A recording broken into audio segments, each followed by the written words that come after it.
படைத்து கைலைங்களிலே அமர்ந்து கொண்டிருக்கிறார். ஒரு நாள் சிவன் படிகளுக்கு செல்ல பார்வதியும் வருகிறேன் என்று சொன்னார். பார்வதி, இருவேர்களும் கைலேங்கிற விட்டு போய்விட்டால் கைலாயம் எல்லாம் இருளாகிவிடும் என்று பார்வதி வேண்டாம் என்று சொன்னார். சரி, உடனே பார்வதியை வைத்துவிட்டு பகவான் செல்ல சிவனை சோதனை பார்க்க வேண்டும் என்று காஞ்சூரால் கட்டவிட்டு கடைந்தெடுத்தாய் சிமிழ் ஒன்று. அதில் இறங்கி சித்தருமை பிடித்து அடைத்து சிவன் எப்பொழுது வருவார் என்று எதிர்பார்த்து பார்வதி பத்திரமாக வைத்துக் கொண்டிருக்கிறார். பிரம்மலோகத்தில் இருந்து நாராயணனுடைய பிள்ளையாகி பிரம்மபுத்திரன் வருகிறார்.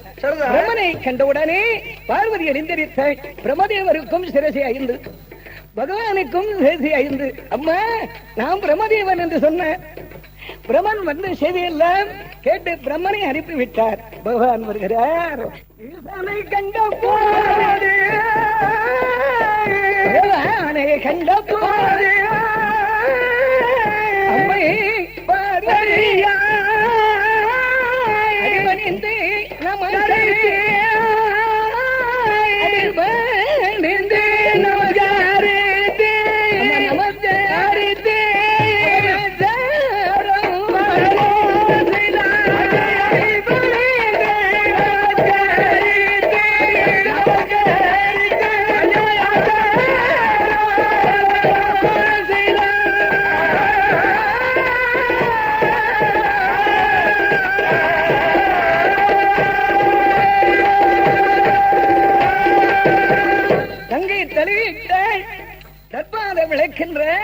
பொன் தலையிட்டு பொற்பாதம் விளக்கினாய். பகவானே, படிகளுக்கு சென்ற பின்பு பிரம்மா வந்தால் பிரம்மதேவனுக்கும் சிரசி 5, பகவானுக்கும் பிரம்மனுக்கு வித்தியாசம் இல்லாமல் போய்விட்டாதே என்று சொன்னார். பரவாயில்லை. உடனே பார்த்த சிவனே, படிகளுக்கு சென்றே. படிகளுக்கு சென்ற பின்பு இங்கு 2 ஜீவன் அரும்பசியோடு கைலாயம் வந்தது. அதுக்கு இறை கொடுப்பதற்கு என்னால் முடியாது, தாங்கள் தானே பகவான். அதனால அதை பத்திரமாக வைத்திருக்கிறேன். அதுக்கு படியலந்திரா என்று கேட்டாய். எல்லாம் பார்த்து கொண்டிருக்கிறார் பகவான். அதை பார்க்கலாம் என்று சொன்னார். சிவனை திறந்து பார்க்கிறாய். சிமிழருக்கும் உயிர்களுக்கும் சிவன் படியலந்திருக்கின்றார். உடனே பார்த்தார். பகவானை கண் சிவந்து பார்வதிக்கு உடனே சாபம் அளித்தார். எப்படி எப்படி அழைத்தார்? என்னை சோதனை பார்த்ததினால் 3 பிறவியாக உன்னை பறவை செய்வேன்.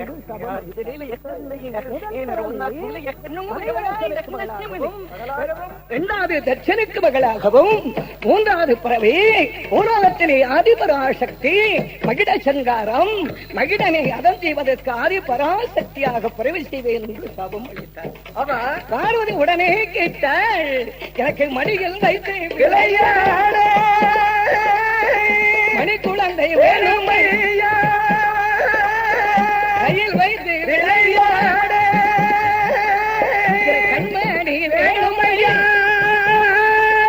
எனக்கு மன்னன் இல்லா பிள்ளைய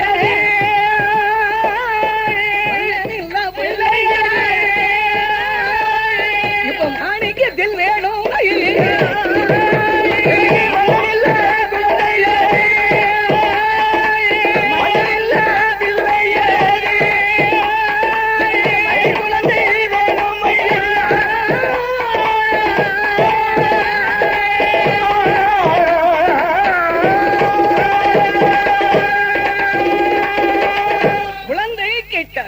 உடனே பார்த்தாள் பார்வதி, பிள்ளை தருகிறேன் என்று சொன்னார். பிரம்மனுக்கு சிரசி 5 என்று சொன்னார் அல்லவா? அதனால் உடனே பகவான் சென்று பிரம்மதேவனுடைய நடுசிரசை கிள்ளினார். பிரம்மன் நடுசிரசை கிள்ளவும் பிரம்மதோஷம் பிடித்து வித்தனாக புறப்பட்டான். சிவபெருமான் வித்தனாக போய் பிள்ளையில் சுடுகாட்டில் ஆடினான். சுடுகாட்டில் ஆடும்போது பகவானை காணாதபடி அண்ணனை தேடி ஓடி வந்தாள் பார்வதி. அண்ணன் திருப்பால்கடலிலே அமர்ந்து கொண்டிருக்கின்றான் நாராயணன். அண்ணனிடத்திலே வந்து, அண்ணா, என் கணவனை காணவில்லையே என்று கேட்டாள்.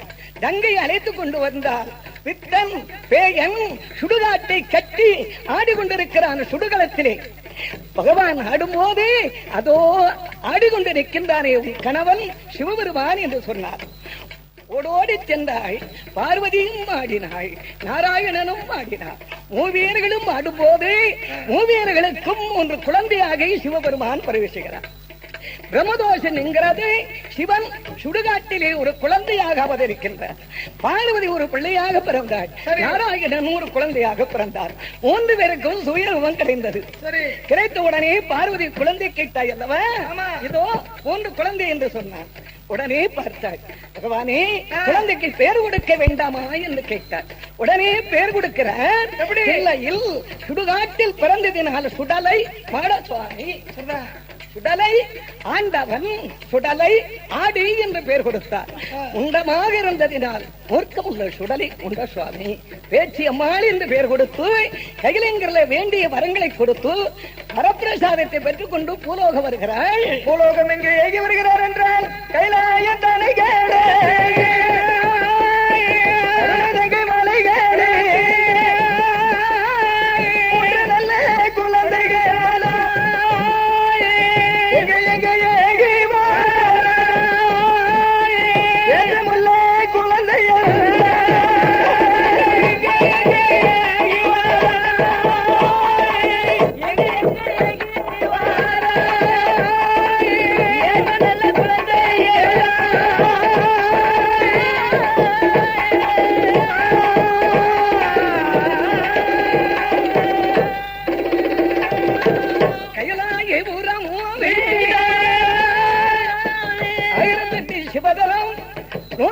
திருப்பதி தலை கழித்து வருகிறாய். காஞ்சில் காமாட்சி, தில்லையில் சிவகாமி, திருக்கடை ஊரிலே அபிராமி, மதுரைக்கு அழகு மீனாட்சி, சங்கரன் கோயிலிலே சங்கரேஸ்வரன், ஆவுடைய ஆட்சி கோமரியம்மாள், பாவங்களை குற்றாலத்தில் குற்றாலைநாதன், பாவநாசத்திலே பாவநாச பெருமாள். அதை விட்டு வெளிக்கடந்து ஐயருக்கு மையராகிய ஐயன் சொரிமுத்தையருடைய திருக்கோவில் வருகிறார். திருக்கோயிலில் வந்து சொரிமுத்தையரை அடிபணிந்து கன்னியாகுமாரி கன்னியாகுமாரி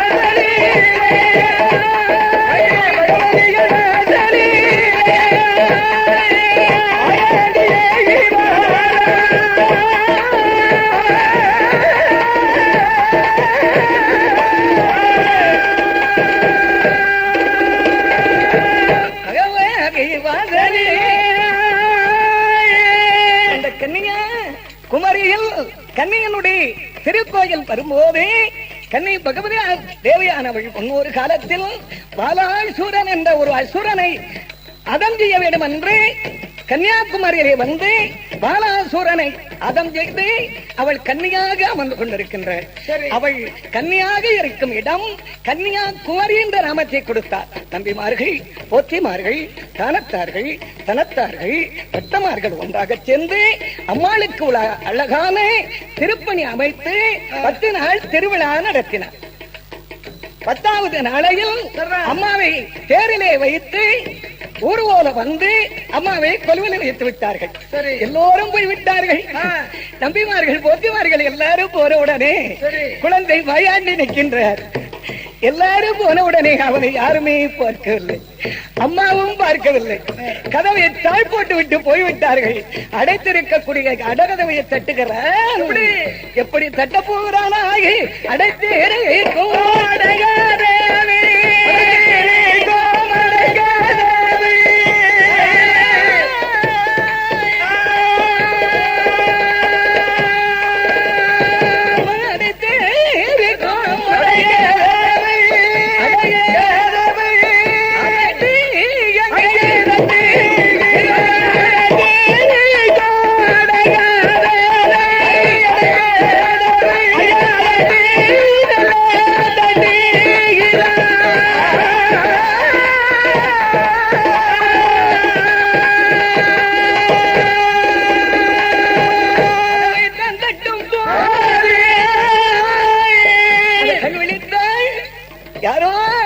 ஒரு குழந்தை கதவை தட்டுகிறார் என்று ஓடி ஓடி வந்தாள். அவன் கள்ளனாக இருந்தால் அவனுக்கு சாபம் கொடுக்க வேண்டும் சரி என்று ஓடி வந்து கதவை திறந்து பார்த்தாள். குழந்தை வடிவமாக இருக்கிறான் சுடலை மாட சுவாமி. சரி, அந்த குழந்தையை கண்டவுடனே அவள் கோபங்கள் தணிந்து விட்டது. அப்பா, எங்கே இருந்து வந்தாய்? ஏன் வந்தாய்? எதற்காக வந்தாய்? எந்த ஊரு?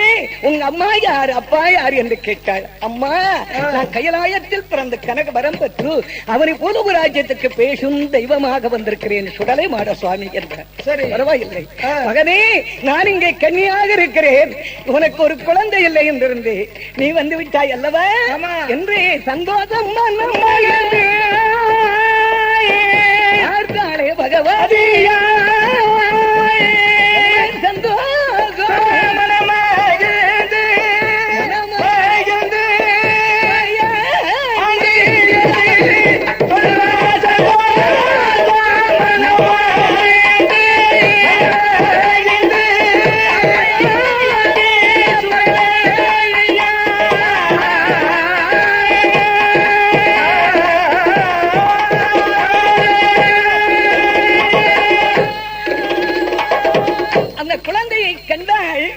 மிக ஆனந்தம் அடைகின்றார். அப்பா, நீ எங்கும் போக வேண்டாம், என் வாசலை இரு மகனே என்று சொன்னார்.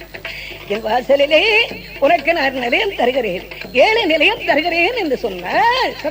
உடனே பார்த்தாள், மகனுக்கு எப்படி நிலையம் கொடுக்க போகிறாய்? கோபுரத்தில் ஒரு நிலையம், கொடி மரத்திலே ஒரு நிலையம், ஒக்குசத்தில் ஒரு நிலையம், ஒட்டு துறவலிலே ஒரு நிலையம், கடற்கரையில் ஒரு நிலையம், கடற்கரை வட்டாரத்திலே கண்ணி ஈசான மூலையில் இருவாக்கி மூட்டில் இன்னும் பிளாவடி வட்டாரத்தில் வெண்கலத்தினால் பீடம் போட்டு உயர்ந்த கும்ப கலச வைத்து தூக்கர மாலை துதிக்கையாட சொந்தம் சொந்தம் என்று பறைசாற்ற மால மஞ்சளை சார்த்த மதி கொழுந்தால் அலங்கரித்து தேங்காய் பழங்களை எடுத்து வைத்து கற்பூரம் கொடுக்க ஆண்டவன் சுடலை ஆண்டவன் கண்ணி ஈசான மூலையிலே அமர்ந்து கொண்டிருக்கிறான் சுடலை மாடன் சுவாமி. கண்ணி நல்ல மூலையிலே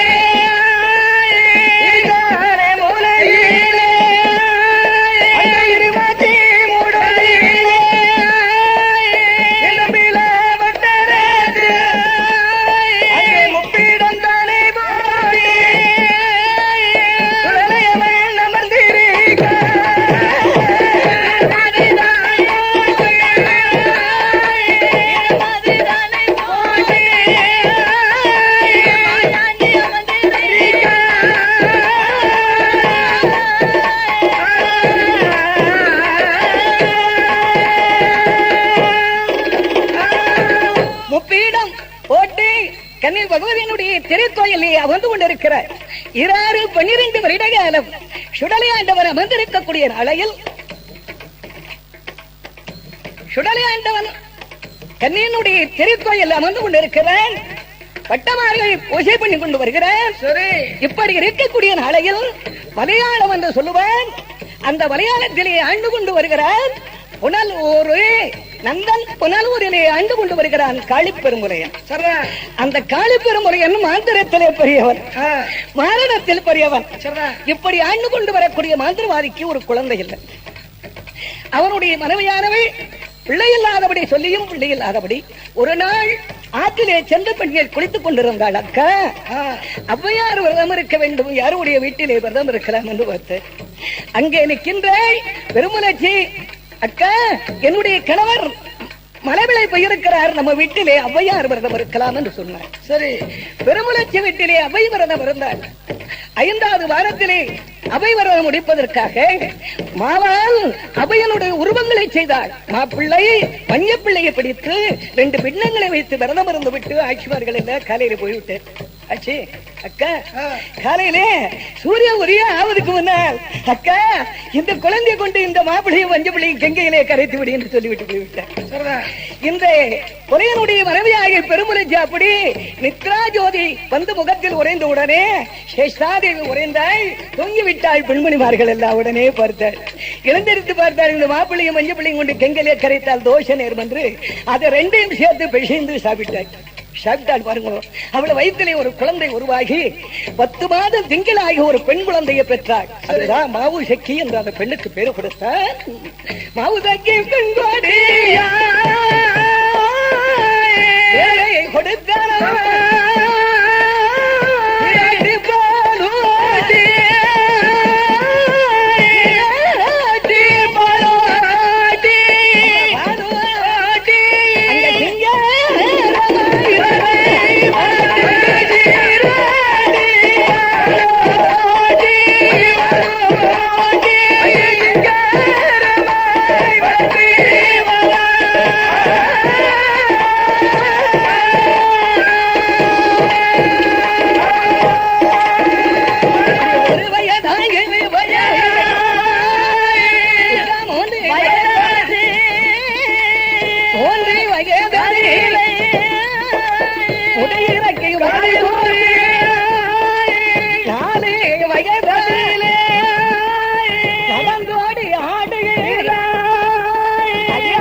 சூரியகாந்தி இப்படி குமாரி பெண்களே 14 பிராயத்திலே பருவமும் மோடி கூடலே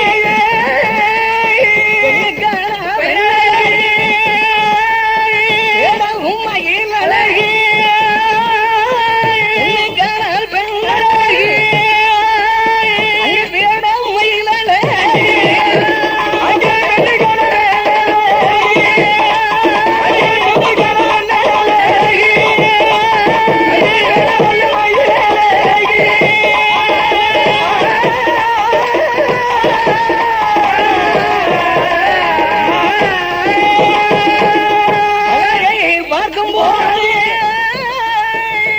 அழகி பெண்கோடி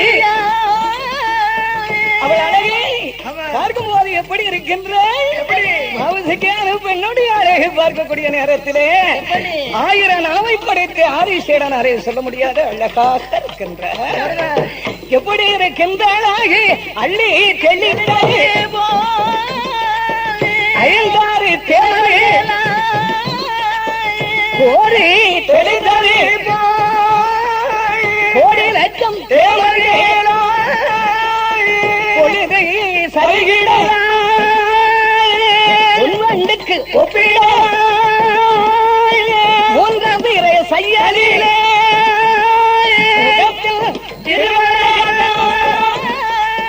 நாலாம் வீரை செய்யலிலே நாலாம் வீரை செய்யலிலே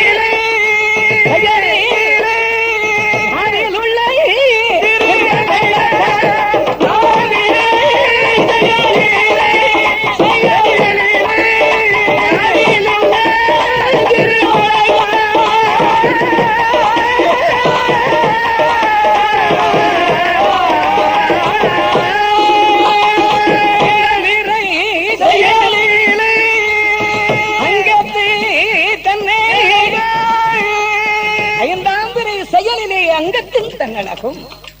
அந்த பெண்ணை பார்க்கும் போது சாயலிலே பார்த்தாள் அண்ணமணி ஜானகி போட்டிருக்கிறார்.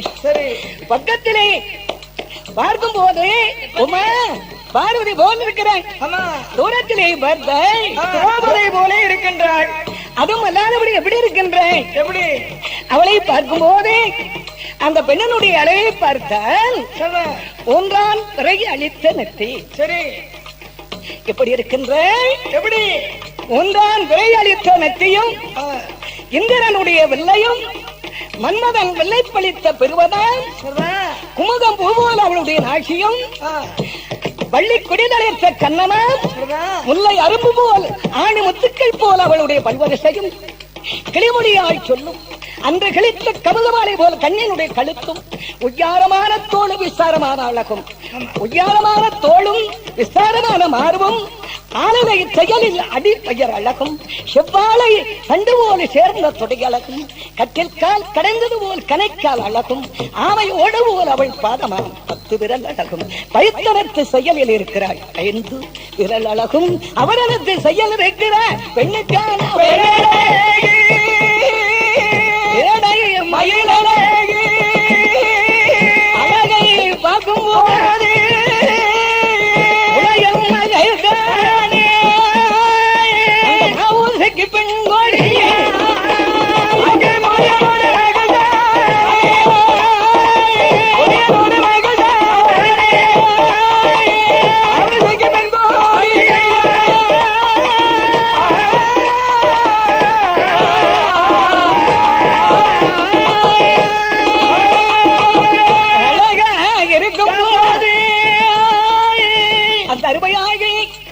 பெண்ணாகி புலையனுடைய மகள் மிக ரொம்ப அழகாக இருக்கின்றேன். அப்பொழுதுதான் நினைக்கின்றான் காளி பெருமுலையன். ஆக என்ன எவ்வளவுதான் மாந்திரங்களை செய்தாலும் நம்மளிடத்திலே பொன்பொருள்கள் இல்லை. மகளுக்கு அழகாயிருக்கின்றாள். இந்த அழகாயிருக்கக்கூடிய அருமையான மகளுக்கு அலங்காரம் செய்வதற்கு அருமையான தங்க உடைமை இல்லை. அப்ப என்ன செய்ய வேண்டும்? என்ன செய்ய வேணும்? தன்னழகை காணாதென்று தங்கத்தினால் அலங்காரம் தன் மகளை செய்ய வேண்டும் என்று நினைக்கிறான் மந்திரவாதி. அப்படி செய்ய வேண்டும். ஆனால் மகளுக்கு பொன்பொருள் இல்லையே, என்ன செய்ய வேண்டும்? களவாட வேண்டும் என்று மைவாட்டு பார்க்கிறார். கற்கல்லாய் விட்டது. சரி, மைவாட்டு பார்க்கிறார். அஞ்சன மயிலே திரவியம் எங்க இருக்கிறது? எங்கே? கன்னி பகவதியால் வாசலிலே அங்கே ஆண்டவன் மாயாண்டி சுடலை ஆண்டவன் காவல் காத்துக் கொண்டு வருகிறான். ஏழுகடார திரவியம் அது அங்கே தூங்கிக் கொண்டிருக்கிறது. அப்பொழுதுதான் நினைக்கிறான் களவாட வேண்டுமானால் கன்னி பகவதா தேவியினுடைய திருக்கோயிலே பொருள் இருக்காது. அங்கே காவலாக இருப்பது யார்? யாரு? சுடலை ஆண்டவன் இருக்கிறார். சரி, போக முடியுமா? முடியாது. அவனுடைய மாய்கையினால் சுடுகாட்டிலே ஒரு பிணத்தை வேகச் செய்து சரி மாயாண்டியை அனுப்பி உடனே பார்க்கிறார். இரவோடு இரவாக மந்திரவாதி அவனுடைய வேதாள பூதங்களை வரவழைத்து குரலை களவாடி வந்தான். யாருடைய திரவியத்தை களவாடி கொண்டு வருகிறார்? மாயாண்டி காவல் இருக்கும் திரவியத்தை களவாடி வருகிறான் சுடலை ஆண்டவன். சுடலையாண்டவன் காவலில் இருக்கும் பொன்பொருளை எல்லாம் திருட வேண்டும் என்று மந்திரவாதி பெரும்புலையன் வருகிறார்.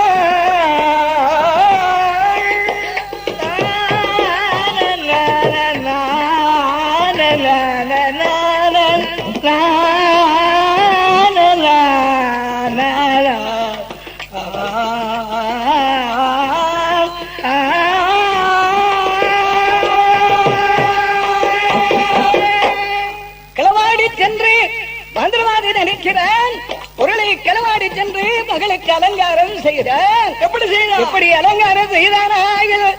தன்னுடைய மகளுக்கு அலங்காரம் செய்து அலங்காரம் செய்தல்லே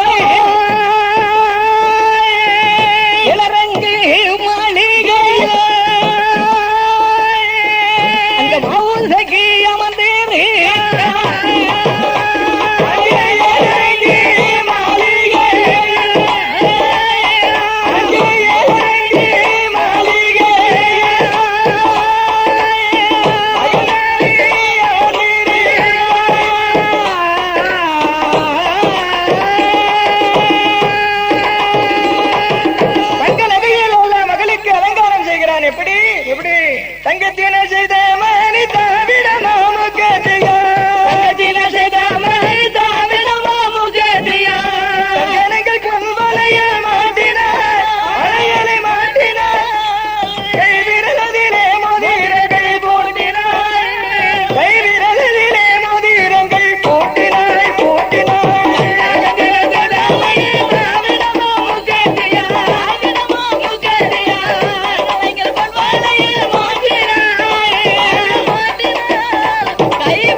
பதித்தரத்தின மாலைகளாய் மகிழும் பதித்திரத்தின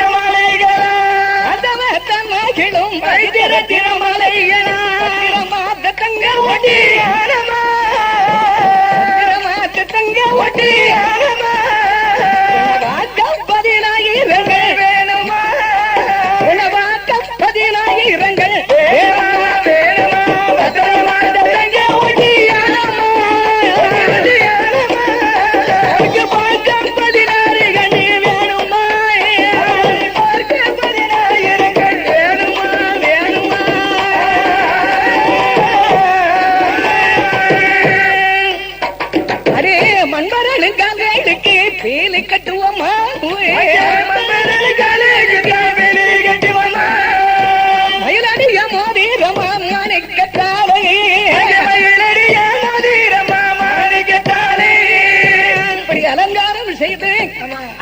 மகளை மாளிகையிலே வைத்திருக்கின்றான் காளிப்பெருமுறையன்.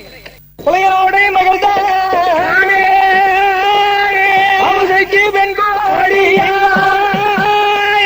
மாளிகையில் அமர்ந்திருக்காள், மாளிகையில் அமர்ந்திருக்காள் உலகிலி மவுசைக்கு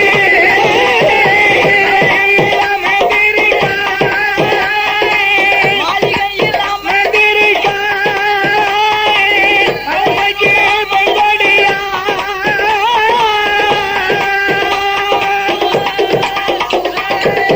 மாளிகையிலே அமர்ந்து கொண்டிருக்கிறாள் மந்திரி மாவுசைக்கு. சரி, இங்கே சுடலை ஆண்டவன் கன்னி பகவதியால் வாசலிலே 12 வருட காலமாக கொலுவிருந்த பாலகன் சரி, தன்னுடைய காவலிலே இருந்த பொருளை திருடி சென்று விட்டிருக்கிறார்கள். யார் என்று தெரியாதபடி இதை பார்க்க வேண்டும் என்று நினைத்தார்.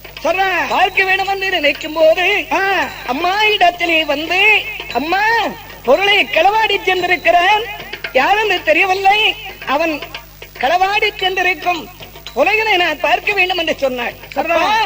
களவாடி போயிருக்கக்கூடிய மந்திரவாதி சாமானியப்பட்டவன் அல்ல. நந்தமன்னன் ஊரிலே ஆண்டு கொண்டு வருகிறான் காளிப்பெரும்புலகன். அந்த மந்திரவாதி தான் பொருளை களவாடி சென்றிருக்கிறான் என்று சொன்னாள். அந்த வார்த்தை காது வாழாம் ஒரு வார்த்தை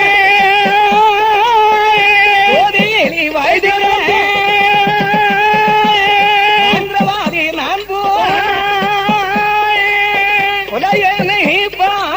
நான் எனக்கு வார்த்தை வரங்கூடம்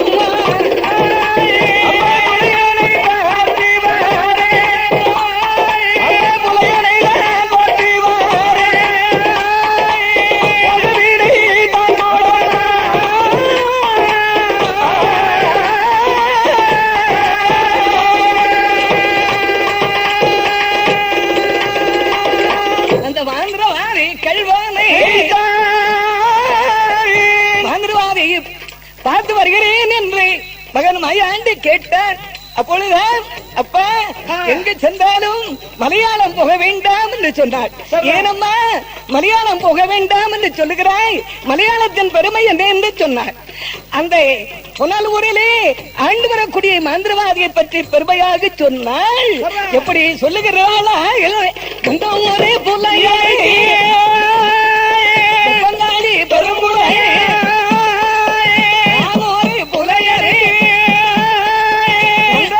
பெரும்புலை ஐநூறு புலையரை அதிகாரி பெரும்புலையா புலையன் கொடி புலையா புலையன் கொடி புலையா பதினங்காளி பெரும்புலையா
வானத்தை வில்லாக வளைப்பான், மணலை கைதாக திரிப்பான். சரி, பெண் பெருத்த ராஜ்யண்டா பெண்கள் கண்டா விடமாட்டாள் என்று சொன்னார். நீரெல்லாம் சபரிநாற்றம், நிலங்கள் எல்லாம் ஒத்த செத்தை, உண்பதோ கஞ்சி வெள்ளம், பேர்கள் எல்லாம் அச்சங்கொச்சன், பெண்கள் மட்டும் மலையாளத்தில் மிக அழகாக ரொம்ப போல இருப்பார் என்று சொன்னார். அதனால் மகனே எந்த தேலம் மலையாளம் போக மலையாளம் மலையாளம் போனவர் அவரை மருத்துவரை கண்டதில்லை அந்த தென்னாடு போனவர் அவரை திரும்பி வரை கண்டதில்லை வடநாடு போனவர் வருவார் உண்டு போவார்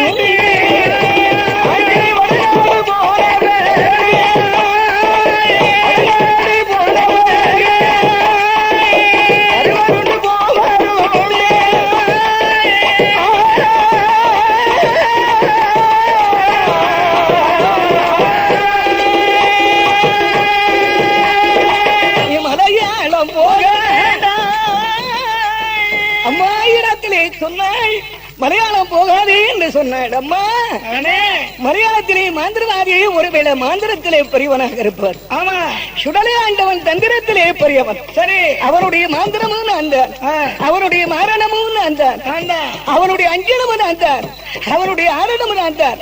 மாந்திரத்திலே அவனை காய்ச்சக்கரம் பாடமாக எனக்கு அரைச்சக்கரம் பாடம் உண்டு, அவனுக்கு அரைச்சக்கரம் பாடமாக எனக்கு முக்காய்ச்சக்கரம் பாடம் உண்டு, அவனுக்கு முக்காய்ச்சக்கரம் பாடமாக எனக்கு முழுச்சக்கரம் பாடம் உண்டு. அவனுடைய மாந்திரமும் நான் தான். அம்மா, உன்னுடைய அருள் இருக்குமாயில் மாந்திரவாதி வாயிலே மண் போட்டு வருகிறேன். அம்மா, பிறகுடி என்று கேட்டால் அங்கே வாசி நல்ல வீடை கோட கை கொட ஒட்டி நல்ல வீடை கோட அங்கே போக வீடை தான் கோட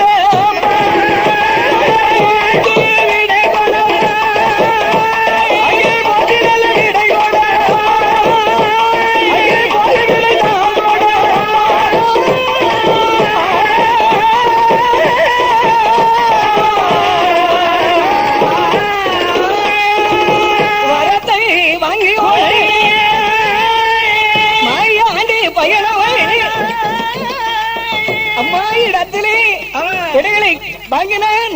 அம்மா, என்ன விடை என்று கேட்டாள். மகனே, புத்தியுள்ள கண்மணி என்ற விடை கொடுத்தாள். மாந்திரவாதி வாயிலே மண் போட்டு வருவாய், அவனுடைய கௌரவத்தை அடக்கி அவனுடைய மகள் மாவதற்கையும் பழி வாங்கி கொண்டு வருவாய் என்று வரத்தை கொடுத்தார்.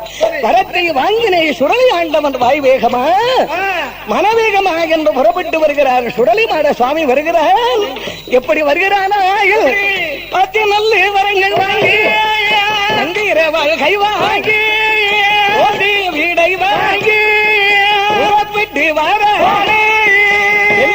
இடத்துக்கு மலையாளே தேசத்துக்கு கங்களே தேசத்துக்கு தேசத்துக்கு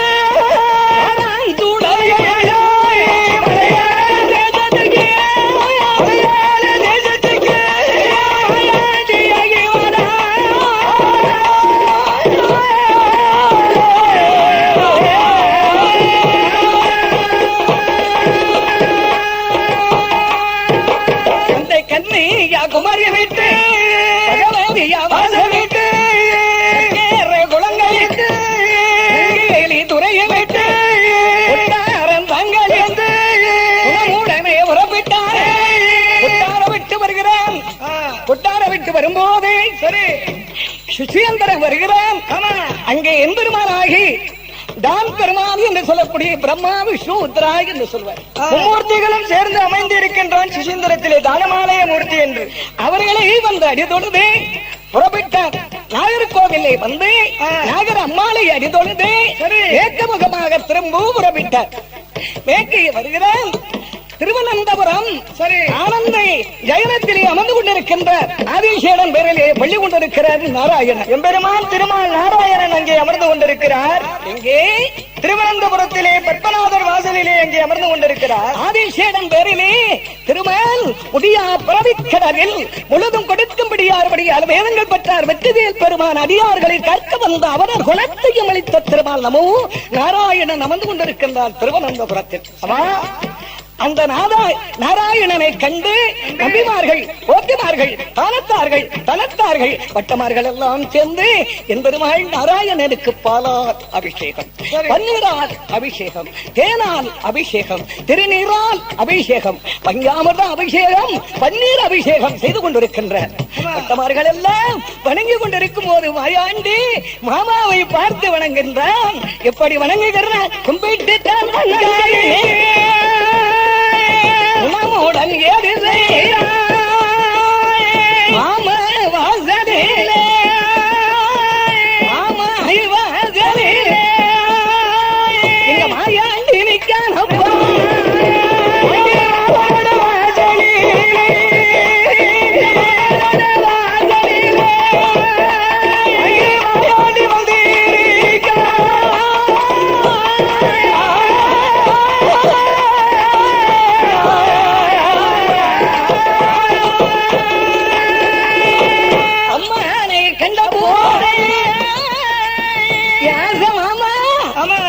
என் அருமுள்ள மாமா, என் நேசமுள்ள மாமா, பாசமுள்ள மாமா, பண்புள்ள ஆசபாஷம் பொருந்திய அருமை என் தாய் மாமா.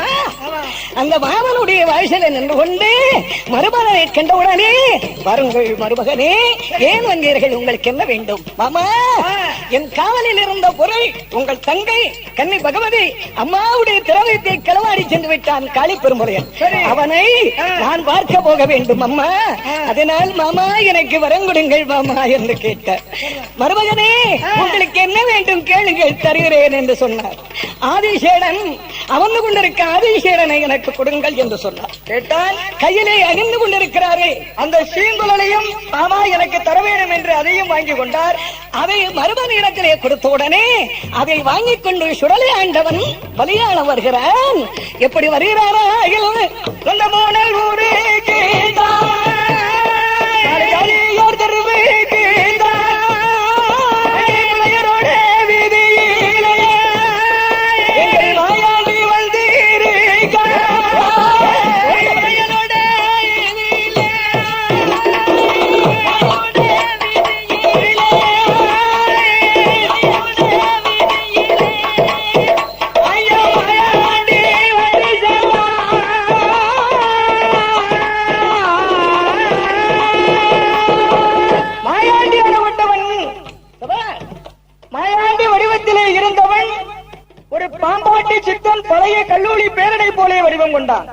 அப்படியா?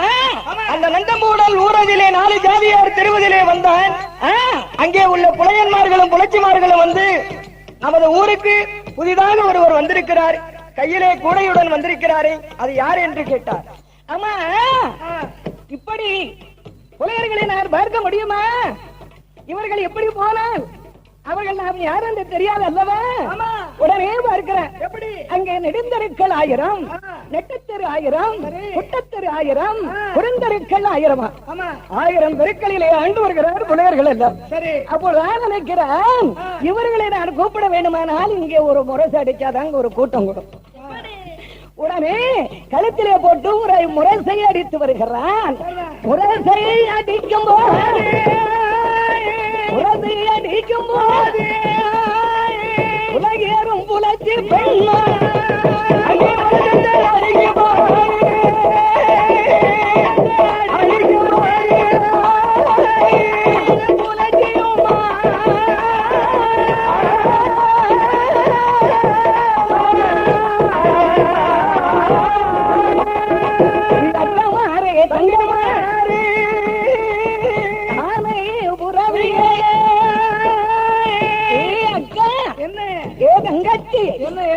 அங்கே ஒருவர் முரசை அடித்து வருகிறார் பாருங்க. ஆமா ஆமா, அதை பார்க்கலாமா? உடனே கூட்டம் கூட்டமாக கும்பல் கும்பலாக பெண்மணிமார்கள் ஓடி வருகிறார்கள். வந்தவுடனே பார்த்தார், மாயாண்டி நிற்கிறார். சரி ஐயா, உங்களுக்கு எந்த ஊரு, எந்த தேசம், எங்கிருந்து வந்தீர்கள் என்று கேட்கும் போது மாயாண்டியானவன் சொல்லுகிறான், எனக்கு வடக்கு வெகு தூரம், ரொம்ப தூரத்தில் இருந்து வந்திருக்கின்றேன் ஐயா. எங்கள் ஊரிலே 12 வருட காலமாக மழை பொழியாத காரணத்தினால் கடும் பஞ்சம் வந்து நேர்ந்து விட்டது. அதனால் பஞ்சம் பிழைப்பதற்கு வந்தீர்கள். ஆமா ஆமா, பாம்பு விளையாட்டை செய்தால் இந்த விளையாட்டை பார்த்து ஏதாவது நீங்க கொடுத்தா வாங்கிட்டு போலாம்னு வந்திருக்கிறேன்னு சொன்னான். சரி, அப்பொழுது பார்த்தார் எப்படி எப்படி பஞ்சம் வந்து நேர்ந்தது. நாளை ஒரு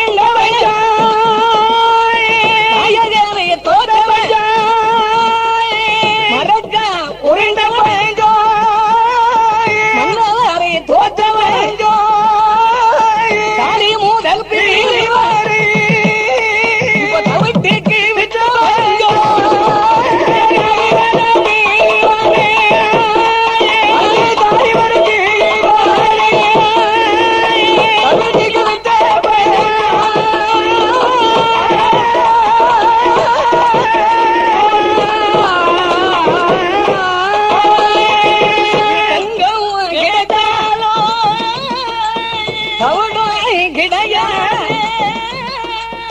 தங்கம் கிடைத்தாலும் தவிடு கிடையாத பஞ்சம். ஆமா ஆமா ஆமா. அப்படியானால் நீங்கள் பாம்பு விளையாட்டை செய்யுங்கள். சரி, விளையாட்டை பார்த்து நாங்கள் வெகுமானம் தருகிறோம் என்று சொன்னார். உடனே 4 தெருவிலே 4 கம்பத்தை நாட்டுகிறார். நடுத்தருவிலே ஒரு அழகான பொன்கம்பத்தை நாட்டினார். பொன்கம்பத்தி மேல் பூவை சூடினார். அதை அலங்கரித்து கீழே ஒரு கம்பளியை விரித்து நாகத்தை பிடித்து விட்டு கம்பத்தில் ஏறுகிறார். ஏன் பாம்பு விளையாட்டை செய்ய வேண்டும் என்று எல்லா பெண்களும் அங்க விளையாட்டு பார்க்க வந்திருக்காங்க. ஒருவேளை இந்த மாந்திரவாதி மகள் அவள் அரண்மனையில் இருந்தோ இந்த விளையாட்டை மாளிகையில் இருந்து பார்க்கலாம் அல்லவா? அதனால் இந்த கம்பத்திலே ஏறி நின்றால் அவளை நான் பார்த்துக் கொள்ளல என்று எண்ணிக்கொண்டு கம்பத்திலே நின்று கொண்டு பாம்பு விளையாட்டை பெண்மணிமார்களும் புலையர்களும் பார்த்துக் கொண்டிருக்கின்ற பாம்பு விளையாட்டை செய்கிறான் சுருளி மாடர். எப்படி பாம்பு விளையாட்டை செய்கிறான் என்றால் ஆடு பாம்பே விலை ஆடு பாம்பே ஆடு பாம்பே விலை ஆடு பாம்பே ஆடு பாம்பே ஆனந்தம் கண்டோம் என்று ஆடு பாம்பே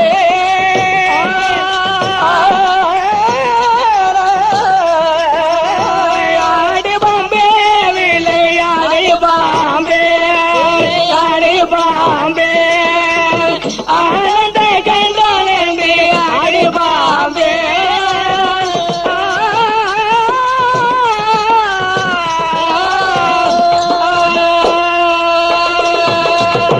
குற்றமற்ற சிவனுக்கு குண்டலமான ஒரு திருமாலினுக்கோர் குறையுமான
முனைந்த பாண்டை ஓட்டுக்கு மகாதென்று அடுப்பாம்பே விளையாடு பாம்பே தெளிந்தாடு பாம்பே விளையாடு பாம்பே தெளிந்தாடு பாம்பே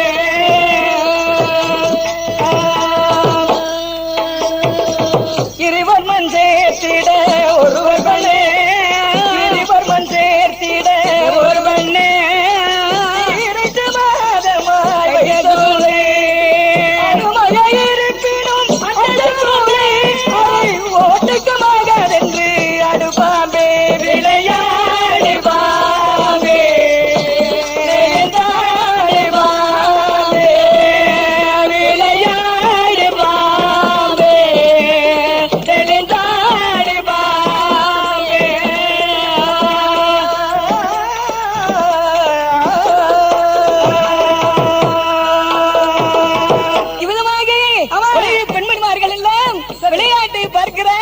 அக்கா தங்கச்சி இந்த விளையாட்டு பாத்தீங்களா?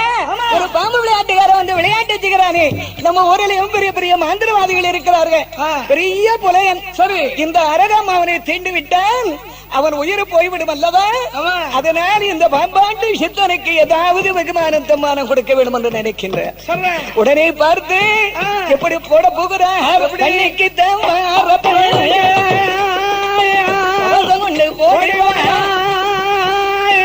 இளந்தோத்தை வாழம் போடுவாரம் வணங்காசு சக்கரம் வணங்காசு தவசம் உண்டு போடி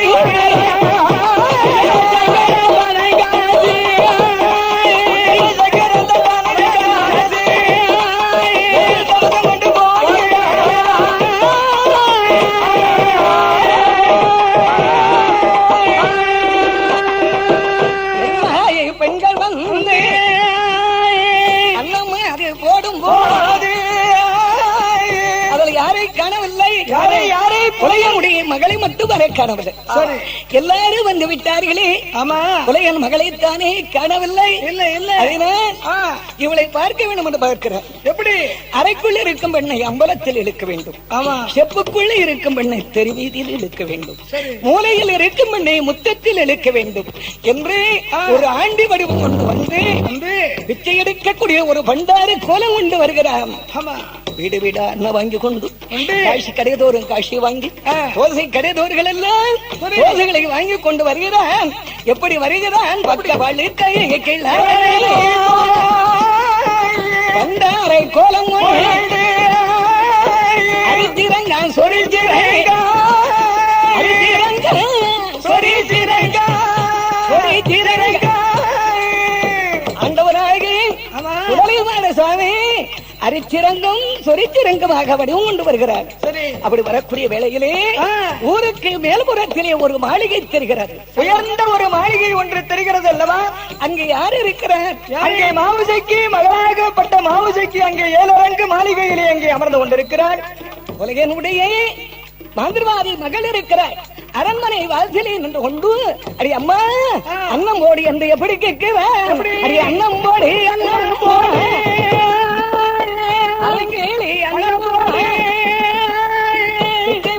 விஜய் போடு விஜய் போடு இப்ப பெண்மையிலே விஜய் போடு விஜய் போடு விஜய் போடு விஜய் போடு விஜய் போடு பெண்மையிலே விஜய் போடு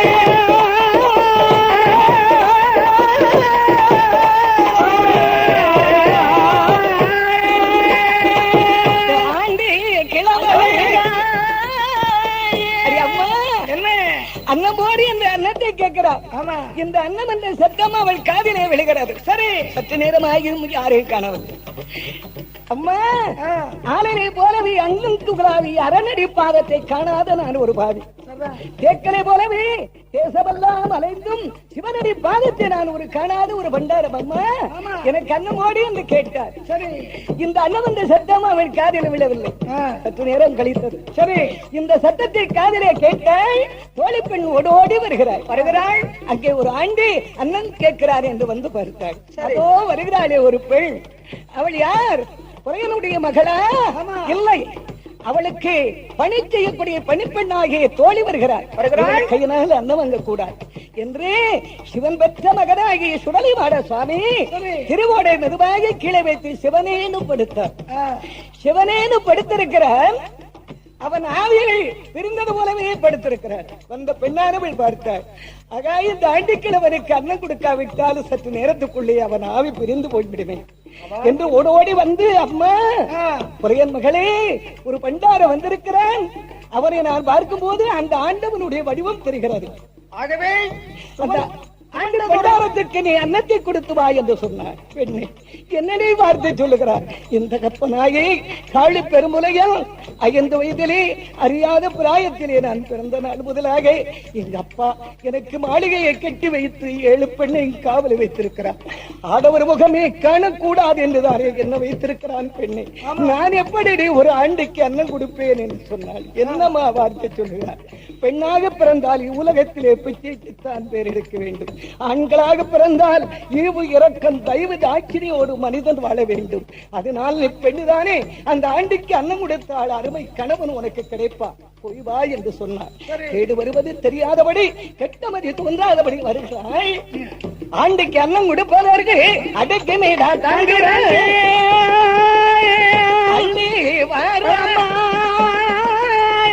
போல வர்ண பெட்டியிலே கொண்டு வாராள் பலந்தினை ஏனும் தினைமாவோ ஏனும் தினைமாவோ கொண்டு வாராள் புலமகை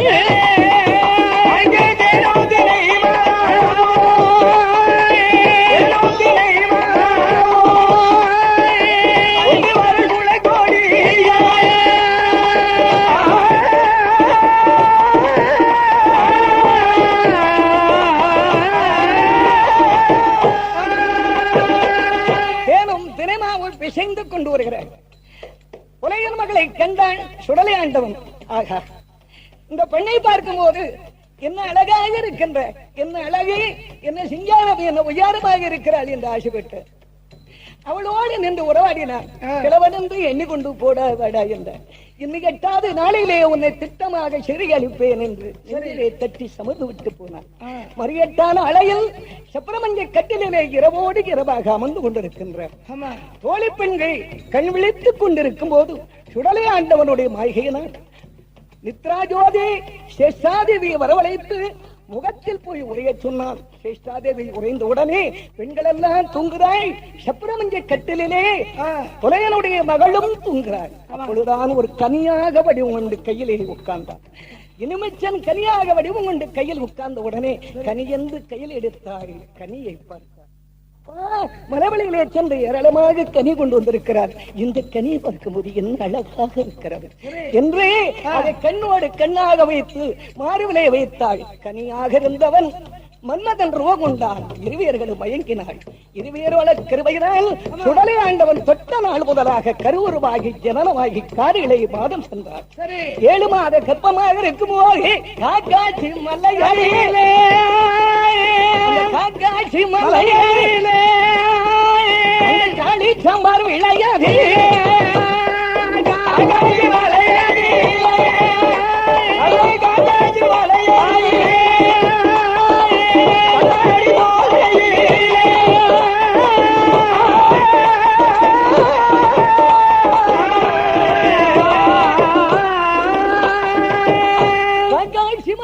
கண்ணாடி சோலையிலே காளி சாம்பார் விலையில் ஏலத்தூர் பழிய மக்கள் எல்லாம் மும்பையர் செய்ய அதை பார்க்கிறான். சுடலை ஆண்டவன் சென்று பயிரை அளிக்க மாந்திரவாதி ஈவலக வர அவனை உடனே பார்த்து உன் மகளை எனக்கு பலி கொடு என்று சொல்ல பெற்ற மகளை என்று பார்க்காதபடி ஏழுமலன் காவிலே மாயாண்டிக்கு சுடலை ஆண்டவன் கொண்டு போய் மகளை பலி கொடுக்க அவளை பலி வாங்கி கொண்டு 3 நாடுகள் கழியதற்கு முன்னால் மாந்திரவாதியை பலி வாங்கி கொண்டு 1008 சிவதலம் 108 திருப்பதி எல்லாம் சென்று வந்து கன்னியாகுமரி கன்னி பகவதியினுடைய திருக்கோயில் வருகிறார்.